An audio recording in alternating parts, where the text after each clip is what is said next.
BRICS का ये जो प्लेटफॉर्म है ये क्यों दुनिया के लिए जरूरी है। उन्होंने कहा कि हम चुनौतियों से निपटने के लिए पूरी तरीके से सक्षम हैं। छोटे उद्योगों का जिक्र प्रधानमंत्री ने किया और कहा कि फोकस उस पर जरूरी है। भारत किस तरीके से स्वास्थ्य सुरक्षा की दिशा में काम कर रहा है, उसका योगदान क्या है, इसका जिक्र भी प्रधानमंत्री ने किया। और यूपीआई को दुनिया भर में किस तरह अपनाया गया, इसकी महत्वता क्या है, इस पर भी प्रधानमंत्री नरेंद्र मोदी ने ब्रिक्स के जो बाकी सदस्य हैं उनका ध्यान इस तरफ खींचने की कोशिश की। तो प्रधानमंत्री नरेंद्र मोदी का ये संबोधन, ब्रिक्स सम्मेलन का ये दूसरा दिन, और आज प्रधानमंत्री नरेंद्र मोदी जिस तरीके से संबोधित करते हुए नजर आए, उन्होंने एक और महत्वपूर्ण बात यहां पर की कि युवाओं में कट्टरता को रोकना बेहद जरूरी है। और ये कितना जरूरी हो जाता है इस बड़े प्लेटफॉर्म पर प्रधानमंत्री ने जिस तरीके से इसका जिक्र किया उसे समझा जा सकता है। साथ ही भारत ग्रीन एनर्जी पर जोर दे रहा है, यह भी प्रधानमंत्री ने कहा। तो कई महत्वपूर्ण बातें, सशक्त समृद्ध देशों का जो ये समूह है ब्रिक्स, उस पर प्रधानमंत्री का ये महत्वपूर्ण संबोधन। हमारे साथ न्यूज रूम से मेरे सहयोगी आशीष इस वक्त हमारे साथ जुड़े हुए हैं। आशीष, महत्वपूर्ण प्लेटफॉर्म पर यह बड़ी बात रखना प्रधानमंत्री नरेंद्र मोदी का, कई बड़ी बातों में जो सबसे ज्यादा खींचती है वो प्रधानमंत्री का बयान जो कहते हैं कि कट्टरता से युवाओं को बचाना बेहद जरूरी है। ये बिल्कुल बहुत बड़ा ग्लोबल मैसेज है जो प्रधानमंत्री मोदी ने दिया। आप बिल्कुल ठीक कह रही हैं शिरीन, उन्होंने शुरुआत ही जैसे की और उन्होंने कहा कि ये जो ब्रिक्स का पूरा कमिंग टुगेदर है देशों का, 40% मानवता और 20% अर्थव्यवस्था को ये रिप्रेजेंट करता है। प्रधानमंत्री मोदी भारत का प्रतिनिधित्व वहाँ ज़रूर कर रहे हैं, लेकिन वो एक तरह से ब्रिक्स समिट में ग्लोबल लीडर के तौर पर बैठे हैं और एक रोड मैप देने की प्रधानमंत्री की तरफ से जो लंबे समय से ब्रिक्स के माध्यम से प्रयास रहा है उसी को आगे बढ़ाते हुए उन्होंने जो अर्थव्यवस्था को आगे बढ़ाने की बात कही, कमिंग टुगेदर की बात कही,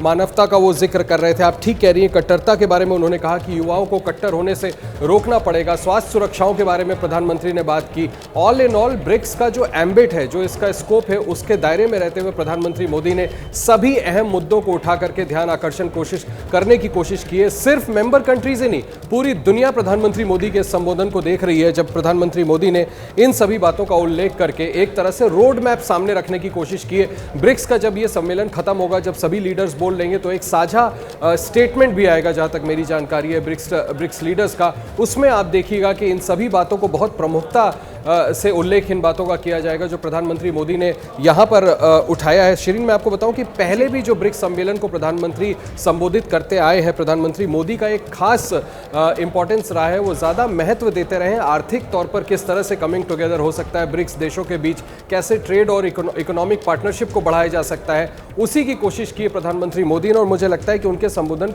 के बाद आप देखेंगी कि इस ब्रिक्स सम्मेलन का जो मेन रूपरेखा रहेगी वो इसी के इर्द गिर्द रहने वाली है। बिल्कुल, आशीष आप रहेगा हमारे साथ। अब कजान का रुख कर लेते हैं, रूस के कजान शहर जहां पर ये ब्रिक्स समिट हो रहा है, वहीं से हमारे सहयोगी विशाल पांडे भी हमारे साथ जुड़े हुए हैं। विशाल, जैसा आशीष कह रहे थे कि प्रधानमंत्री नरेंद्र मोदी इस वक्त ग्लोबल लीडर की भूमिका में हैं, वो शांति की बात करते हैं, वो कैसे इन तमाम देशों को एक साथ मिलकर आगे बढ़ने की बात करते हैं, वो कहते हैं कि युवाओं में कट्टरता को रोकना चाहिए, कैसे ये एक प्लेटफॉर्म हो सकता है जिसमें सब लोग मिलकर विश्व शांति की तरफ आगे बढ़ सकते हैं। ये बताता है कि प्रधानमंत्री की जरूरत उस प्लेटफॉर्म को आज कितनी है। बिल्कुल, देखिए, एक ग्लोबल लीडर के तौर पर ही प्रधानमंत्री नरेंद्र मोदी ने इस समिट को संबोधित किया और अभी भी ये जो पूरी राउंड टेबल मीटिंग आप ब्रिक्स लीडर समिट की देख रहे हैं, इसमें भी प्रधानमंत्री नरेंद्र मोदी ने उसी विजन को आगे रखा है और ब्रिक्स के सदस्य देशों के सामने यह बताया है कि भारत ने कैसे आर्थिक क्षेत्र में तरक्की की है, कैसे अर्थव्यवस्था को मजबूत किया है और कनेक्टिविटी को लेकर भारत ने क्या क्या कदम उठाए हैं, खासतौर पर इंफ्रास्ट्रक्चर को लेकर अपना एक विजन रखा, जो रोड मैप इंडिया का रहा है उसके बारे में बताया है और साथ ही आपसी व्यापार को कैसे बढ़ाया जाए उसको लेकर भी प्रधानमंत्री नरेंद्र मोदी ने अपनी बात रखी और इन सब के बीच में शांति की अपील भी पीएम मोदी ने की है, क्योंकि व्यापार तभी हो सकता है, अर्थव्यवस्था तभी मजबूत हो सकती है जब शांति कायम रहे, शांति बनी रहे और इसीलिए हर मंच से प्रधानमंत्री नरेंद्र मोदी शांति की अपील करते आए हैं। और फिलहाल प्रधानमंत्री मोदी ने अर्थव्यवस्था को लेकर और साथ ही व्यापार को लेकर अपना पूरा रोड मैप यहां पर रखा है कि भारत ने क्या क्या कदम उठाए दिखाए हैं पिछले 10 सालों में और आने वाले दिनों में कनेक्टिविटी के क्षेत्र में भारत कैसे डिजिटल प्रयोग के माध्यम से अपनी अर्थव्यवस्था को और ज़्यादा मजबूत करना चाहता है। तकनीक पर प्रधानमंत्री नरेंद्र मोदी ने ब्रिक्स की इस बैठक में जोर दिया और इसके अलावा यह भी कहा है कि जो विज्ञान एवं प्रौद्योगिकी के क्षेत्र है उसमें आपसी सहयोग के साथ कैसे काम करना है, इस पर भी पीएम मोदी ने जोर दिया। शिरीन और आशीष, जिस तरह की बातें प्रधानमंत्री ने इस प्लेटफॉर्म से की वो बताता है कि वो सिर्फ भारत की तरक्की की बात नहीं कर रहे हैं, वो विश्व में किस तरीके से आगे बढ़ा जा सकता है। क्या क्या ये रोड मैप जिसका आप जिक्र कर रहे थे वही रखने की कोशिश और वही विजन बताने की कोशिश प्रधानमंत्री की।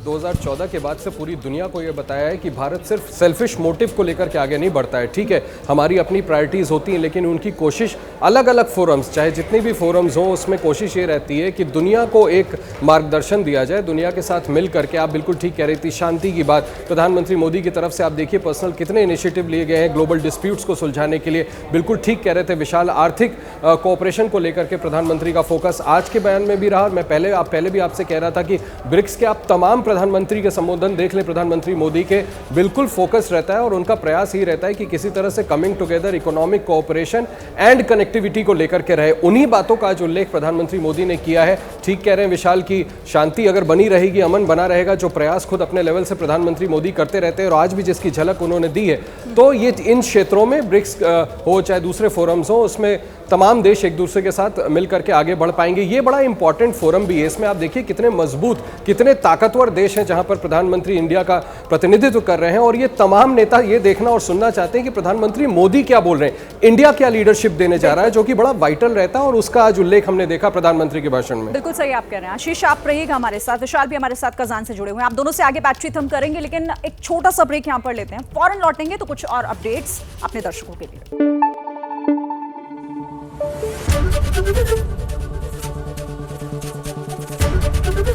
एबीपी न्यूज आपको रखे आगे।